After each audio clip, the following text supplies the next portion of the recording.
खबर है।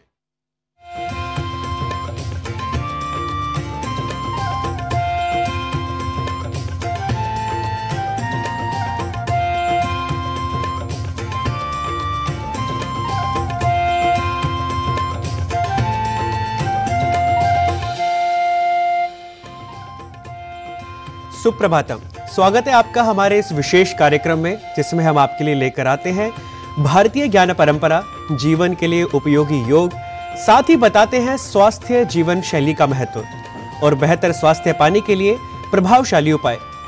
साझा करते हैं आपके साथ संस्कृत का ज्ञान और साथ ही होती है भारतीय संस्कृति की झलक। मैं हूं नीतीश भारद्वाज।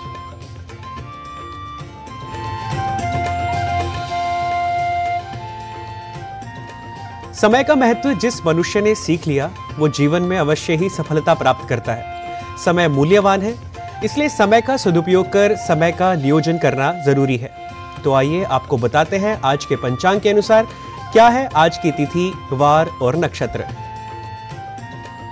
आज का पंचांग युगाब्द 5125, विक्रमी संवत 2080, शक संवत 1945, उत्तरायण, फाल्गुन मास, शुक्ल पक्ष, एकादशी तिथि, बुधवार, पुष्य नक्षत्र। आज का दिन सभी के लिए मंगलमय हो।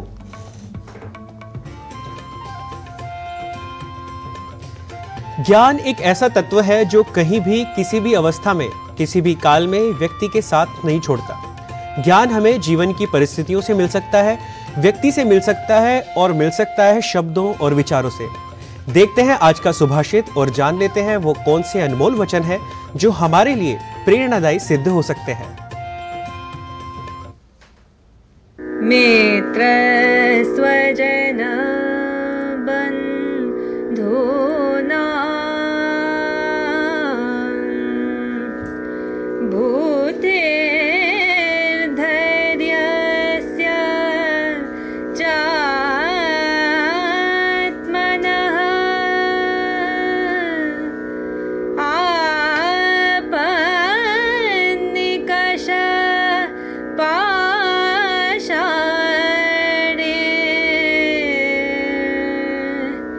नरो जानाति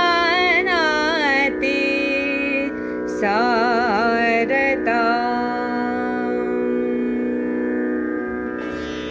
अपने मित्र, परिवारजन, अन्य परिचित अपनी बुद्धि व धैर्य के बल को व्यक्ति कठिन समय इस नाम की कसौटी पर जान सकता है। A man learns about the substance of friends, own people, relatives, intelligence, and courage of one's self upon the touchstone called difficulty. Bharat में प्राचीन स्थापत्य कला एवं मंदिर निर्माण शैली की अद्भुत परंपरा रही है और सहस्रों वर्षों से चली आ रही है। इस परंपरा के अनेकों उदाहरण हम भारत के विभिन्न स्थानों में देख सकते हैं। तो चलिए जानते हैं भारतीय ज्ञान परंपरा के आज के प्रभाग में 2500 वर्ष पुरातन मदुरई शहर के केंद्र में स्थित मीनाक्षी सुंदरेश्वर मंदिर के विषय में। आइए देखते हैं ये विशेष रिपोर्ट।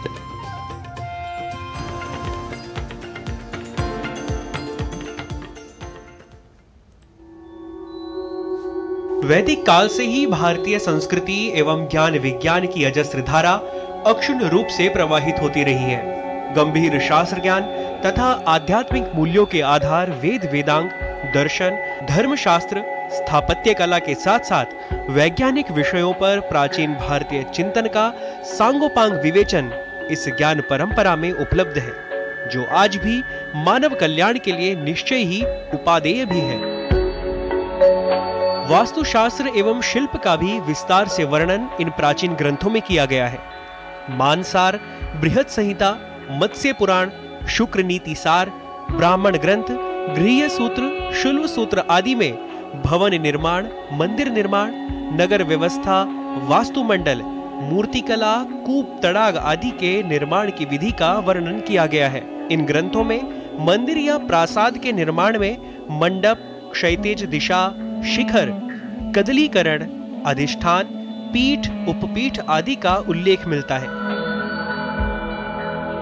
600 ईसा पूर्व वराह मिहिर ने अपने ग्रंथ बृहत संहिता में मंदिर की ऊंचाई, आधार का अनुपात, नाभि छंद वितान, व्याल शाल भंजिका, सुर सुंदरी आदि का वर्णन किया है। इतना ही नहीं, इन ग्रंथों में एक अच्छे स्थपति यानी आर्किटेक्ट के लक्षण भी बताए गए हैं। समरांगण सूत्रधार में कहा गया है, शास्त्रम कर्म तथा प्रज्ञा शीलं च क्रिययान्वितम लक्ष्य लक्षण युक्तार्थ शास्त्र निष्ठो नरो भवेत। अर्थात शास्त्र का ज्ञान, कर्म के प्रति निष्ठा एवं भविष्य में ध्यान में रखकर कार्य करने की क्षमता, प्रज्ञा एवं शील, ये 4 गुण एक अच्छे स्थपति में होने चाहिए। भारतीय ज्ञान परंपरा के आज के प्रभाग में हम बात करेंगे वास्तुकला की उत्कृष्ट कृति, द्रविड़ शैली की वास्तुकला का सर्वोत्कृष्ट उदाहरण मीनाक्षी सुंदरेश्वर मंदिर के विषय में। यह मंदिर पंड्या शासनकाल के समय बनवाया गया था। यह मंदिर पंड्या शासनकाल के समय तमिलनाडु के मदुरई में बनाया गया था। यह मंदिर देवी मीनाक्षी और शिव के अवतार भगवान सुंदरेश्वर को समर्पित है। मदुरई शहर के केंद्र में स्थित इस मंदिर के चारों ओर कमल के आकार का मदुरई नगर बसा है। मीनाक्षी मंदिर भारत के सबसे पुराने और सबसे बड़े मंदिरों में से एक माना जाता है। राजसी वास्तुकला, जटिल नक्काशी, सुंदर चित्रकला, उत्कृष्ट मूर्तियां और इससे जुड़ा एक प्राचीन इतिहास इस मंदिर को दक्षिण भारत के सबसे अधिक देखे जाने वाले पर्यटन स्थलों में से एक बनाता है। इस मंदिर को प्रत्येक बदलते राजवंश से वास्तुशिल्प योगदान में प्राप्त हुआ।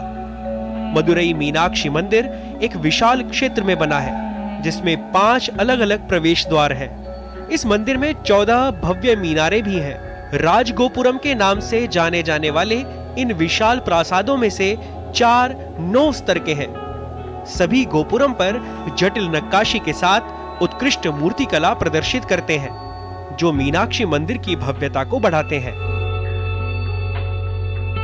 हजारों स्तंभों वाले भव्य प्रासाद में प्रदर्शित कलाकृतियों में विभिन्न दुर्लभ चित्र, पंच धातुओं से बनी प्राचीन मूर्तियां, प्राचीन सिक्के, नक्काशीदार दांत, शैव और वैष्णव संप्रदाय से संबंधित प्राचीन कलाकृतियां भी शामिल हैं।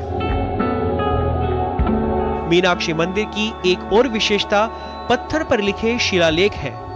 इन शिलालेखों में पूजा अर्चना, अनुष्ठान, धार्मिक इतिहास के साथ साथ प्राचीन काल के सामाजिक इतिहास का भी विवरण है। मंदिर का हर भाग मंत्रमुग्ध कर देने वाली शिल्पकला का एक नमूना है।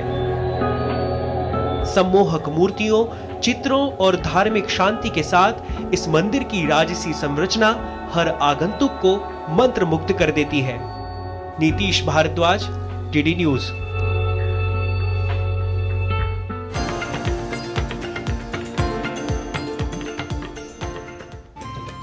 भोजन के पाचन के बाद निष्कासन की प्रक्रिया में पाचन तंत्र और बड़ी आंत की महत्वपूर्ण भूमिका होती है।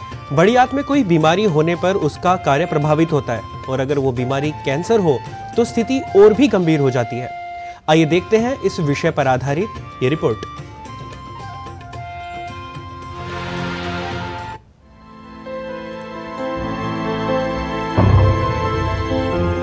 पाचन तंत्र के कैंसर काफी लोगों को प्रभावित करते हैं। पाचन तंत्र कई अंगों से निर्मित होता है। भोजन की नली, आमाशय, जिगर और बड़ी आंत, ये सभी पाचन तंत्र के भाग होते हैं, जिनके सहयोग से पाचन की प्रक्रिया पूर्ण होती है। कैंसर पाचन तंत्र के किसी भी अंग में हो सकता है। बड़ी आंत का कैंसर एक गंभीर समस्या है। ये कैंसर बड़ी आंत यानी कोलन या रेक्टम यानी मलाशय में हो सकता है, जिसके लिए जीवन शैली से संबंधित कई कारण जिम्मेदार होते हैं। बड़ी आंत का जो कैंसर है वो एक पाश्चात्य देशों की बीमारी है, और अभी पिछले 10 से 20 सालों में हमने ये देखा है कि ये बीमारी इंडिया में भी बढ़ गई है, और इसके बढ़ने के कई कारण हैं।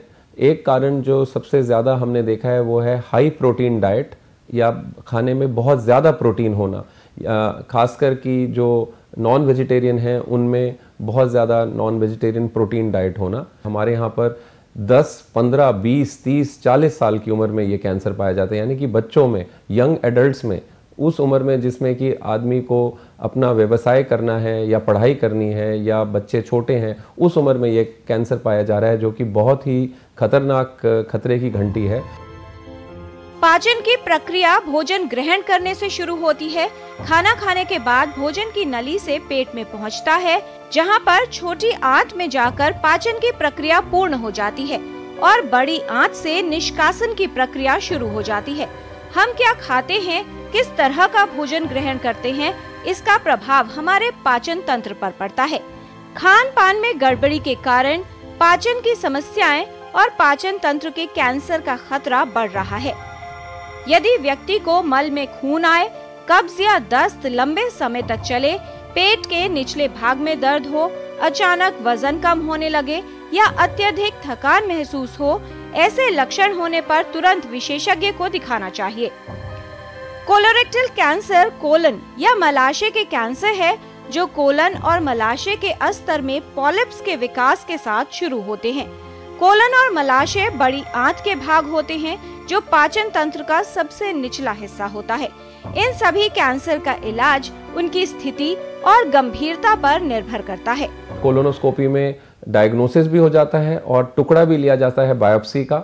उसके बाद इसकी स्टेजिंग होती है, सीटी स्कैन होता है, और अगर आपको शल्य चिकित्सक बोलते हैं कि सर्जरी की ज़रूरत है तो आपको तुरंत सर्जरी करानी चाहिए। जो सर्जन्स ट्रेंड हैं और इस शल्य चिकित्सा में उनका बहुत अच्छा एक्सपीरियंस है, वो इस सर्जरी को दूरबीन के माध्यम से कर पाते हैं, जिससे छोटे छोटे चीरे लगते हैं और अंदर पूरा इलाज किया जाता है। प्रिवेंशन के लिए मैं यही कहूँगा कि एक अपना संतुलित आहार लें, जिसमें कि प्रोटीन की मात्रा बहुत ज़्यादा ना हो, और जो हमारे ये स्मोकिंग और अल्कोहल जैसी जो आदतें हैं उनको कम करें या बंद करें, और एक बहुत अच्छा हेल्दी एक्टिव लाइफस्टाइल रखें, जिसमें कि खेलों का बहुत अच्छा योगदान है, और 6 से 8 घंटे की नींद ज़रूर लें। कुछ सावधानियां रखकर कोलोरेक्टल कैंसर के खतरे को कम किया जा सकता है। आवश्यक है कि बड़ी आंत में असामान्य लक्षणों को पहचानकर प्रारंभिक अवस्था में कैंसर का इलाज शुरू करवाया जाए, जिससे जटिलता और गंभीरता से बचाव किया जा सके। कैंसर की जल्द पहचान उसके बेहतर इलाज और व्यक्ति का बेहतर जीवन सुनिश्चित कर सकती है। किरण भारद्वाज, डीडी न्यूज।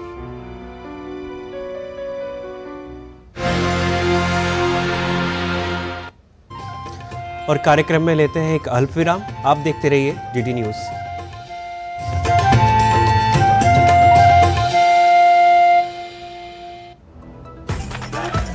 मैं क्या जी, सब जानते हैं, जहां दिखे मारियो, अपना समझ के खा लियो। चुलबुला बनूं जिसकी हर बात में भूल जाए। मेरी जैसी मेरी अपनी पताका चाय, गजब का स्वाद। Delivery boy has picked your order. अरे भाई, पता है भूख लगी है। 30 मिनट का मैसेज नोटिफिकेशन आया था ना। मैसेज के सारे थोड़ी बैठ सकते हैं। कल आपने कुछ शेयर्स बेचे थे ना? हाँ, तो चेक किया? मैसेज आया तो था। सिर्फ मैसेज काफी नहीं है। आप शेयर मार्केट में कोई भी ट्रांजैक्शन करते हैं ना, तो स्टॉक एक्सचेंज से आए SMS या ईमेल को अपने डीमैट अकाउंट और बैंक स्टेटमेंट के साथ भी टैली कीजिए। बेटा, भूख में ना दिमाग बंद हो जाता है। सोचकर समझकर इन्वेस्ट कर।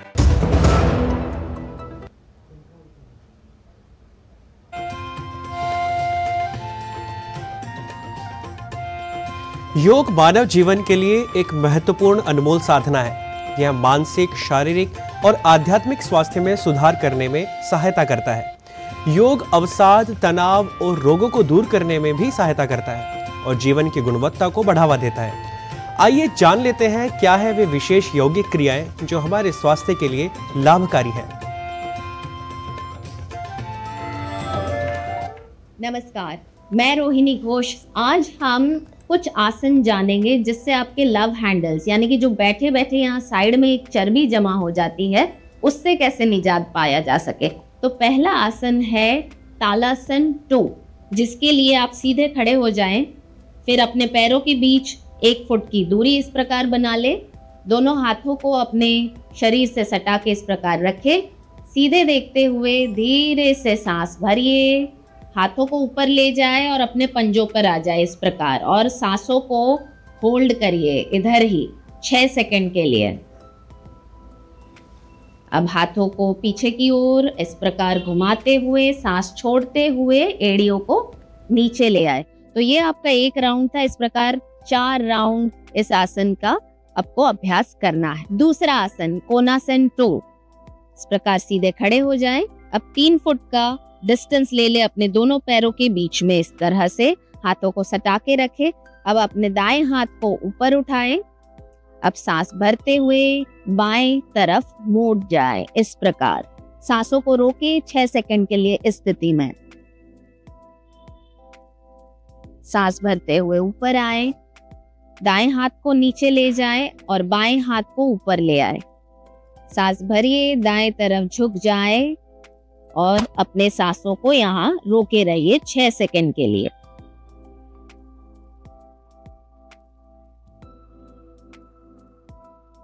सांस छोड़ते हुए ऊपर आए, हाथ को नीचे ले जाए। तो ये था आपका एक राउंड। इस प्रकार आपको 4 राउंड इसके नियमित अभ्यास करने हैं। तो दोनों आसनों का नियमित अभ्यास कीजिए और लव हैंडल से छुटकारा पाए। अपना ख्याल रखें। और अब बारी है कुछ प्रैक्टिकल टिप्स जानने की, जो हम जानेंगे हमारी गुरु माँ डॉक्टर हंसा जी योगेंद्र से। नमस्कार। हम जब भी टेंशन में आते हैं ना, तब क्या क्या गलतियां करते हैं, थोड़ा ध्यान देना पड़ेगा। सबसे बड़ी गलती होती है खाने पीने के मामले में। हम ज़रूरत से ज़्यादा खा लेते हैं टेंशन में, या कभी खाते ही नहीं है।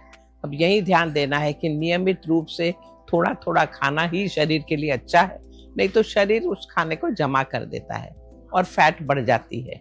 इसलिए ध्यान दें। दूसरा कि हम पानी में भी ध्यान दें कि आप खाने के वक्त पानी ना पिए, मगर खाने के वक्त लिक्विड ज़रूर रखें।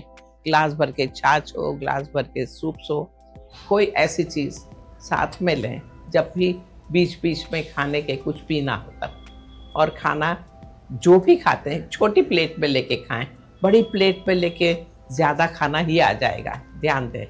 चलना, वॉकिंग करना, घूमना, आसन्स करना, ये बहुत बहुत ज़रूरी है शरीर के लिए। ये भी नियमित रूप से करना ही चाहिए। नमस्कार। और अब समय है संस्कृत पाठशाला का। पिछले अंक में हमने बंधुवाचक पुल्लिंग शब्द सीखे थे और उनके वाक्य बनाए थे। आज की कक्षा में सीखेंगे स्त्रीलिंग शब्द में बंधुवाचक शब्द, जैसे नानी, मामी, भाभी को संस्कृत में क्या कहते हैं। आइए देखते हैं संस्कृत पाठशाला में।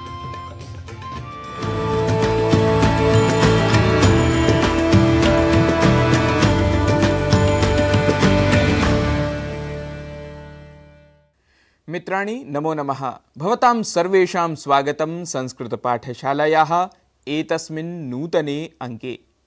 संस्कृत पाठशाला के आज के इस अंक में हम स्त्रीलिंग के बंधुवाचक शब्दों को सीखते हुए छोटे छोटे वाक्य बनाएंगे।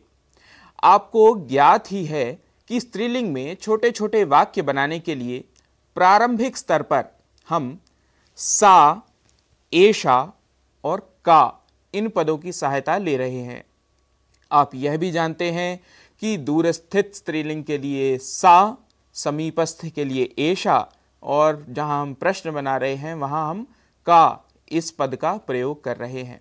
आइए उदाहरण से इसे देखते हैं। माता अर्थात माँ, इसके लिए जननी और अम्बा शब्द भी मिलते हैं। का माता, कौन माता है? सा माता, वह माता है। एषा माता, यह माता है। पितामही अर्थात दादी। का पितामही, कौन दादी है? सा पितामही, वह दादी है। दादी जब दूर खड़ी हैं तो हम वाक्य कह सकते हैं सा पितामही, और जब दादी पास खड़ी हैं तो एषा पितामही, यह दादी है। ऐसा वाक्य हम बनाएंगे। मातामही अर्थात नानी। का मातामही, सा मातामही, एषा मातामही। अगला शब्द है पुत्री। पुत्री अर्थात बेटी।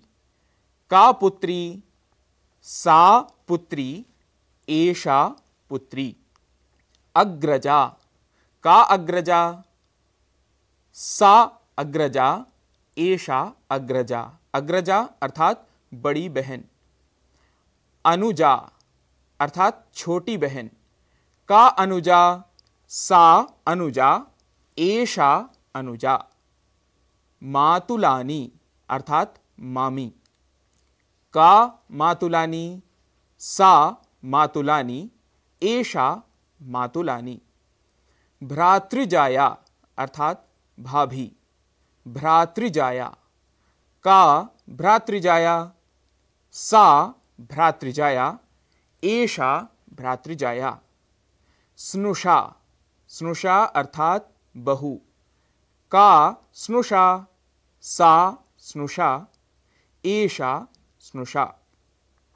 श्वश्रूः, श्वश्रूः अर्थात सास। का श्वश्रूः, सा श्वश्रूः, एषा श्वश्रूः। मित्रों, संभवतः आपको ये शब्द और साथ ही साथ सा, एषा और का, इन सभी का प्रयोग अच्छे से समझ आ गया होगा। आपकी सुविधा के लिए यहाँ हमने एक ही पद के साथ सा, एषा और का इन पदों का प्रयोग किया था। आप इन सब का अलग अलग प्रयोग भी करके वाक्यों के युग्म बना सकते हैं और अभ्यास कर सकते हैं। जैसे वह माँ है, यह पुत्री है, या वह माँ है, यह बहन है। तो वाक्य बनाएंगे सा जननी, एषा सहोदरी, सहोदरी अर्थात बहन। वह दादी है, यह नानी है। तो सा पितामही, एषा मातामही इत्यादि। आशा है आप सभी इन वाक्यों का अभ्यास नित्य कर रहे होंगे। इसी अभ्यास को आप और बढ़ाते जाइए। आगामिनि अंके नूतनेन अभ्यासेन सह पुनः मेलिष्यामः। नमो नमः।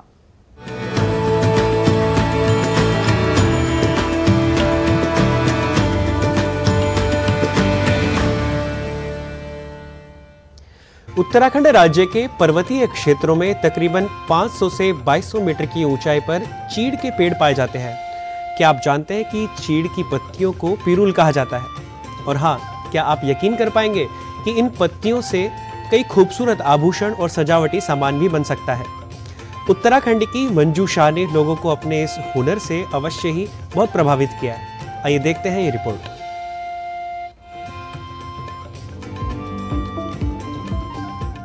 आज हम आपको मिलवाने जा रहे हैं उत्तराखंड की एक ऐसी मेहनती महिला से जिन्होंने कभी अपशिष्ट माने जाने वाले और जंगल के लिए अभिशाप कहे जाने वाले पिरुल से बेहतरीन उत्पाद बनाकर स्वरोजगार की दिशा में कदम आगे बढ़ाए हैं। जी हाँ, हम बात कर रहे हैं पिरुल वुमन ऑफ उत्तराखंड के नाम से मशहूर मंजू शाह की, जिनके उत्पादों की न केवल उत्तराखंड में बल्कि देश विदेश में भी भारी मांग है। दरअसल चीड़ की पत्तियां पहाड़ों में जगह जगह कचरे का कारण होती थी और ये जंगल की आग का भी सबसे बड़ा कारण बनती थी। इन्हीं चीड़ की पत्तियों का सदुपयोग करने के उद्देश्य से उन्होंने इसे एकत्रित करना शुरू किया। इसके बाद उन्होंने इससे फूलदान, टोकरियां और कटोरे आदि बनाना शुरू कर दिया। फिर क्या था, उन्होंने पिरुल से ही गोल टोपी, बैठने की सीटें और डोरमैट भी बनाए। धीरे धीरे उनके उत्पाद बिकने लगे और भारी संख्या में बाजार से डिमांड्स आने लगी। इस मांग को देखते हुए उन्होंने गांव की अन्य महिलाओं को भी पिरुल से विभिन्न उत्पाद बनाने का प्रशिक्षण देना शुरू किया। ये उनके अथक प्रयासों का ही नतीजा है कि आज गांव की अन्य महिलाएं और बेटियां अपनी आर्थिक स्थिति को मजबूत करने में कामयाब हुई हैं। Bureau report, DD news. आज के सुप्रभातम के इस अंक में बस इतना ही।